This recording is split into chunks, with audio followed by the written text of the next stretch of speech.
ለካ እግዚአብሔር የሚጠላው ባባ፣ ለካ እግዚአብሔር የማይወደው ስብስብ አለ፣ ለካ እግዚአብሔር የማይቀበለው አገልግሎት አለ። አምልኮቱ ንግድ ሆኖ ተቀይሮ ነበር።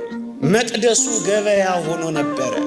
ከሁሉም ነገር የሚቀድመው ራስን መቀደስ ነው። ምእመናን እግዚአብሔር ቤት ከሚመጣው በላይ ጠንቋይ ቤት የሚካደመው ሲበዛ አበሳጫችሁ።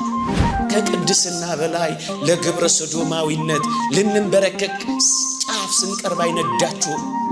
የክርስቶስ ማደሪያ ከመሆን በላይ የሰይጣን ለማደሪያ ለመሆን ሰውነታችንን አሳልፈን የሰጠን ከክርስቶስ ሕዋሳት በላይ ሰውነታችን ሌላውን ዓለም የሚያገለግል ነጋዴዎች አይደለም። እኛስ አሁን እንኳን እግዚአብሔር ይህንን ድምፅ የሚያሰማው ጅራፉን ከመምዘዙ በፊት መሆኑ ይደንቃል።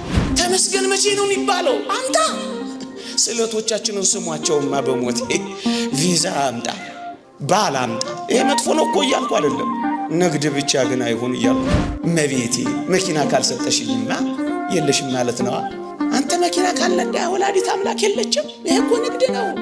ምን እናድርገው ያሉ ሰዎች ከየት እናምጣው ብለው ሲጨነቁ አላየን? ይሄ እኮ ጅራፍ ነው፣ አይገባንም እንጂ።